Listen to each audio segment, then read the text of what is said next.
Hey everyone, Rarity Dash here. Time for another Patreon-sponsored blind reaction. And this one comes to you courtesy of Crimson Melody, who has requested that I react to another Man-at-Arms Reforged video. This time it's the Sword of Gryffindor from Harry Potter. And yeah, pretty excited for this one. I am a big Harry Potter fan, as you may know, though you might not know because I don't really react to too much Harry Potter stuff. It doesn't have a huge profile on the channel. I've reacted to some, and I've mentioned it in other places. Like recently I had that unboxing video where someone sent me some Harry Potter books, the new illustrated ones, which are pretty cool. Yeah, I'm a big fan of the series, going back pretty much all the way to when it was first new. I mean, my mom got me the first book not long after it first came out, and people were really starting to talk about it, and I pretty much instantly fell in love with it and have been a fan of the series ever since. And I've read all the books, seen all the movies, and yeah, been fairly into it over the years. And yeah, the Sword of Gryffindor, that's basically your only option for a video like this. I mean, there's not really a whole lot else to forge. All the other weapons that people use in the Harry Potter universe are basically made of wood. And, I mean, that could be interesting. Someone making a wand, doing some wood carving. But that's not what these guys do. These guys are all about the metal. And as such, really their only option is the Sword of Gryffindor. And it should be cool. I mean, I don't really, in my mind, quite remember what it looks like. I mean, obviously it's a sword, but I don't really have a good picture of it. I assume we're going with the movie design. I can't remember if... I mean, with the illustrated versions of the books out now, there probably is a official book design for it. But, I don't know, we're probably going with the movie design. That's what most people will know, and most people will be familiar with. And I'm interested to see it take shape. It's always cool to see these guys work. I haven't really done a Man-at-Arms video in a while, so it'll be good to watch another one. And hopefully it's a good one. Let's get started and find out. Here we go. All right. Oh, wow. Yeah, that's a lot of comments. It's a big series.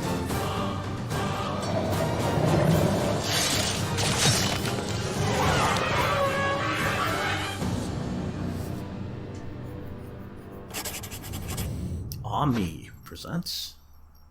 I'm Matt. I'm Carrie. We are the Stagmer Brothers of Baltimore Knife and Sword. We're going to be building some of your favorite weapons, and some weapons that you've never seen before. This is Man-at-Arms Reforged. There we go. With the new movie Fantastic Beasts and Where to Find Them, we thought this would be a perfect time for us to introduce a new sword. We'll be building the Sword of Gryffindor. This sword was forged by goblins 1,000 years ago, who are said to be the most skilled craftsmen in the magical world, much like the elves. What to live up to there? We're going to bring Ference back, and he's going to be doing the original carving for the handle. But Matt's going to begin by forging the blade from 1045. So obviously this is a huge piece of metal, and we're making a pretty small sword. The blade size does vary depending on It's not which really that character big a holds it sword. in either the story or the thing. movies, but we're going to go ahead and make the standard size. So I'm just going to cut a little bit off, weld it on the stick, and then start our blade forging. I know you guys are used to seeing Ilya do all of our blade forging. In this case, it's very nice for just about anybody in the shop to be able to forge out a blade. Ilya makes working with big stock look a lot easier than it is. Obviously it was a bit of a struggle, but I got my piece cut off. I'm going to go ahead and weld a stick onto the little piece we just cut off. That'll make forging a lot easier, and from there, it's just bladesmithing. Lauren's going to be creating the large cabochons for this sword. We're going to do lamp work. We're going to take this magic rod and melt it and put it into this mold to make the round beads that we need. And then I'm going to do the same thing in ovals. Okay. That's pretty cool. Once these are finished, they're going to go on the handle of the sword. We're going to set them just like we're going to set the smaller garnets around the edges. Now, when Radnuk, the Goblin King, first crafted this sword for Godric, he imbued many symbols on the handle, one being the unicorn. We also have the lightning bolts. Serious The detail griffin there. for Gryffindor, and the wizard and the wizardry symbol imbued into the handle. Now we've drawn the artwork out onto these pieces. We've cut out our pieces, we've shaped them. This piece for the handle, bunch of stuff I actually never has noticed somewhat before of on a the sword. dome shape, so we've contoured But that stuff a that little makes bit. it a lot We're more going to begin complicated for these carving guys. that artwork in. It's very intricate work, and we're going to cast one side of these pieces, and then we can make multiples and put them together and assemble the handle. Now that Matt has a handle on his 1045, he places it in the forge, brings it up to temperature, and then goes to the nacelle hammer, and then begins to draw out his sword blade. Cool.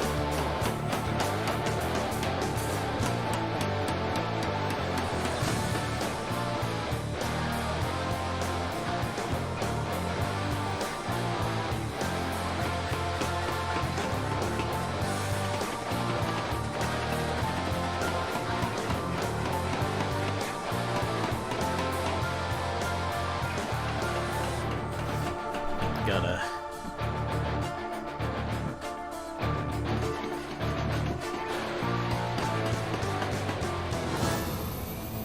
So we're using the high-speed hand piece, very small, fine bit. I'm going to move to a more aggressive bit and a more aggressive hand piece to where I can do some of the larger parts of the stock removal in the background.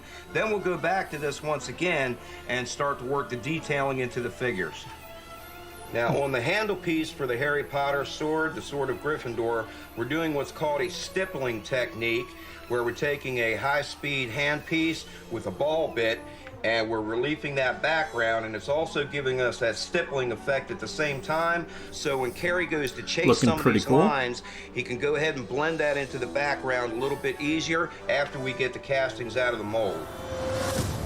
Starting at the nacelle hammer, first with a hot cut, Matt cuts this sword to length, then he begins to shape the tang. Once he's done that, we'll take a hand hammer and begin shaping the tip.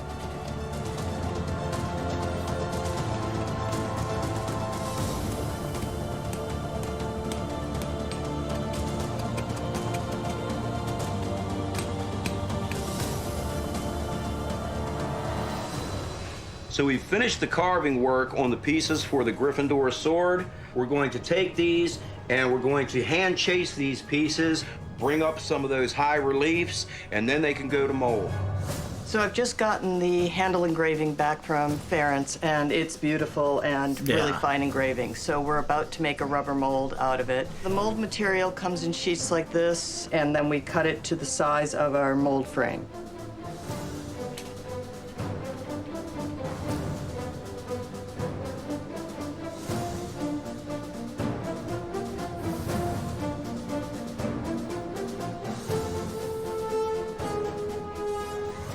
Halfway through, when we get to the center level, we end up powdering it and putting markers so that it Well, this lines is all up, interesting. and then we put the second half Stuff on that it. I haven't seen in these before.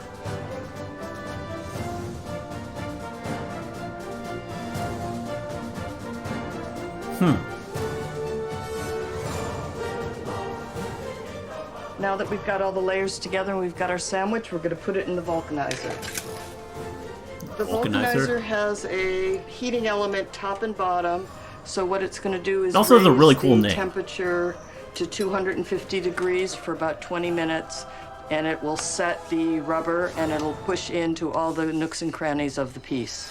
Darlings, I loves you. So Matt did an okay job at the forging. I would have done a little better. Alright, got the forging of our blade complete. We went ahead and did a little bit of edge beveling up here just to gain some more width. Now I'm gonna go ahead and add some teeth bevels to the rest of the blade. We don't want to diamond grind it. We need to leave it flat so we can add the Gryffindor etching later on when the blade is fully polished.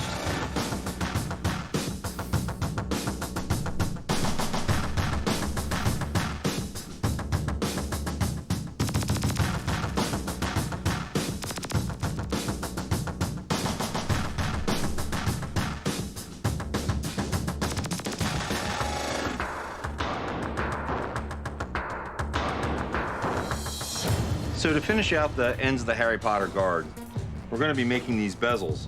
This bezel section here that comes up to the stone and the small section here that has the 8 smaller stones, I'm going to make the originals out of wax so that we don't have to make molds. I'm just going to turn a pair of them on the lathe, then they'll go directly into the casting to be made in silver.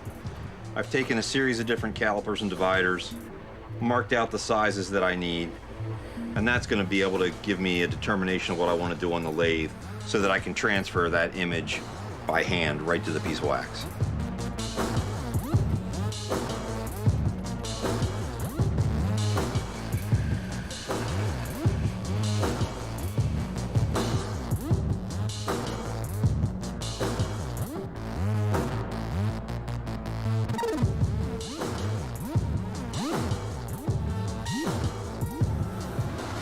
Okay, now that the vulcanizer has cooled down, we're ready to reveal the mold.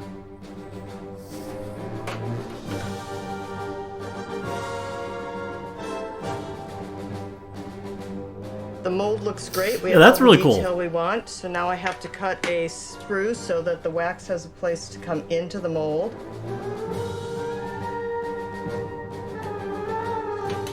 Spray a little mold release on.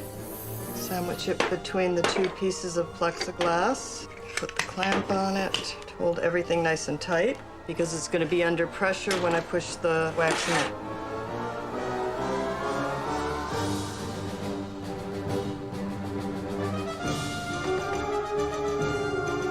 And that's beautiful. I'm going to be heat treating the blade now. It's 10:45. Occasionally you'll see us take that into water. I'm going to go into oil because it's a little bit safer and I know it'll be a lot straighter coming out. Now we're going to go to the forge.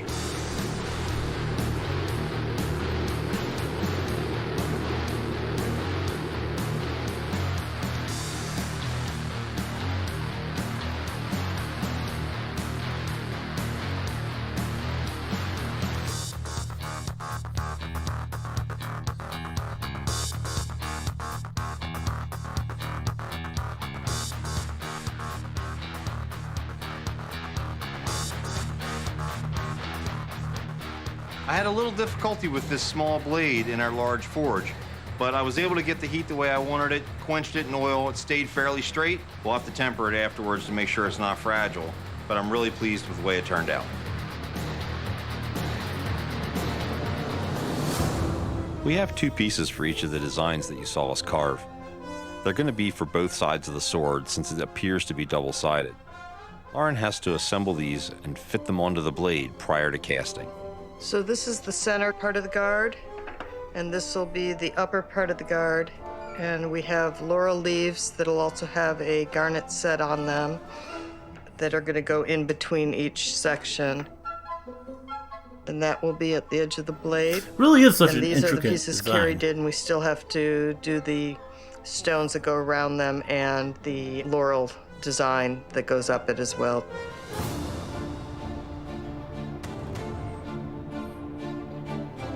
Blade looking nice.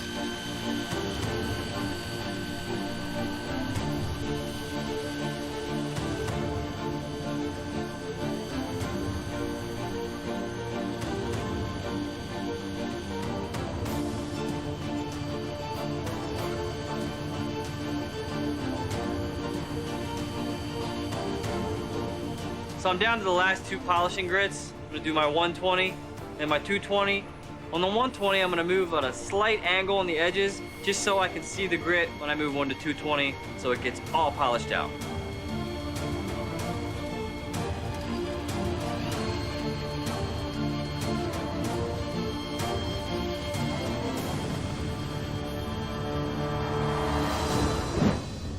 Now that the waxes are set with their sprues and placed on a base so that we can pour around them, Lauren sets the flask around the outside, mixes the investment, pours it in, and then we're going to debubble using a vacuum system.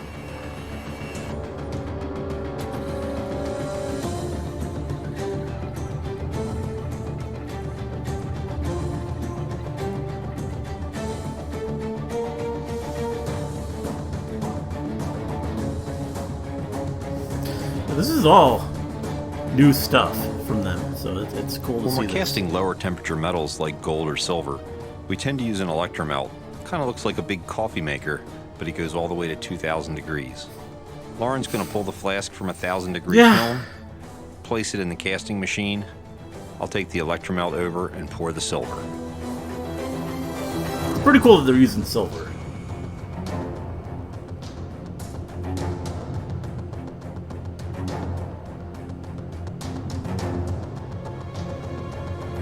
It's liquid silver.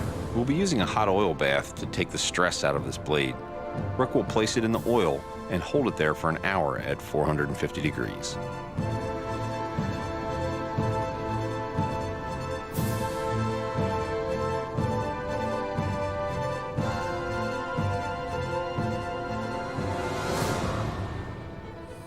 We allow the metal to drop below 1,000 degrees.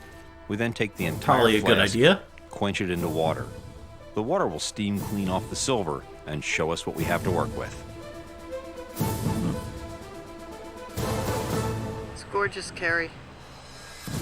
So anytime you have casting that has detail, through the multiple mold processes and through the casting process, we lose detail and we lose some definition. At the end, you can really bring the quality level up of the entire piece and the detail through chasing. So initially I'm going to go through and I'm going to use a liner. I'm going to brighten up all of the detail that Ference laid into this.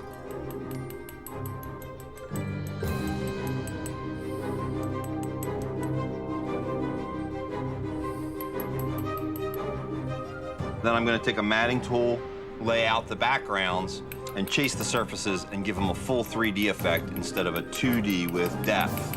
It's the kind of thing where you can do it in a couple of hours, or you could take a month and still be working on the same piece. Okay.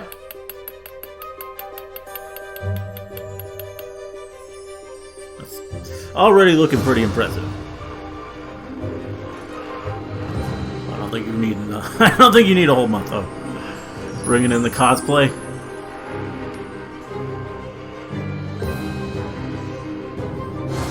Now that we have the castings finished and we've started to clean them up, we've done some chasing. We'll come back and finish them out after they're soldered together.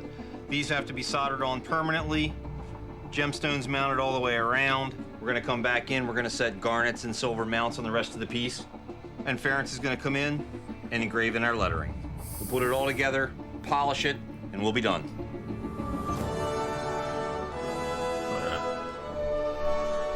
We are drawing out the lettering. We're going to do this by hand with a reciprocal engraver. That means it goes in and out, not rotary. This is the same tool that I use for doing stone monument etching, so it's going to give a very fine stippled effect.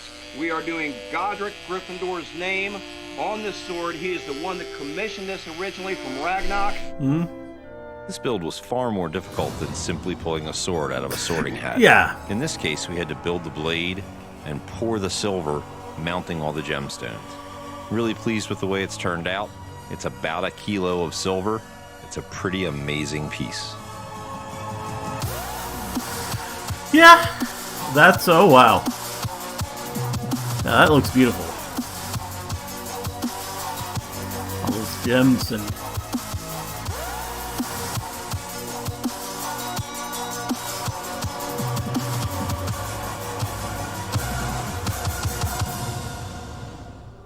Yeah, that is nice. There we go. Brought in more cosplayers.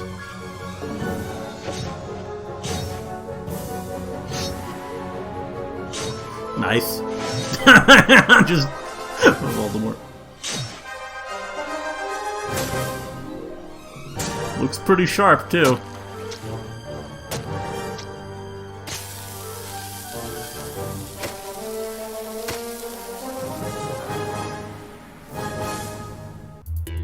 Yeah, that was really cool. Subscribe I like that or one. click here to watch more episodes. Thanks for watching Man at Arms Reforged. We need to know what you want the guys to build, so tell us in the comments below what weapons you want to see next. Yeah, that was that was neat.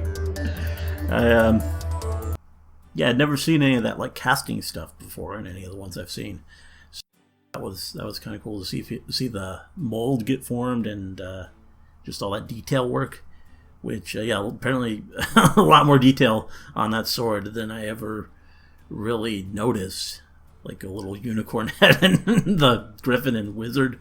Just a lot going on that handle. But but they did a good job of capturing it, and it was really cool to see the technique. Cannot talk. See the technique used there. I mean, who knows if that's how the the Goblin King would have done it, but I think it worked pretty well for what they were doing, and I like how they used real silver, and the blade looked cool. It just, everything came together just very nicely, and ended up in a lot of ways being one of the cooler weapons that we've seen so far, or that I've seen so far. I don't know. There's a lot of their videos I haven't seen, so who knows? There's probably a lot cooler stuff that they've done, but this one was up there, and it was just really neat to see it all come together. And yeah, I enjoy I enjoy this content. It's different, but it's pretty cool. So yeah, really all I gotta say. Hope you enjoyed the reaction. Let me know if you did, and see you in the next one.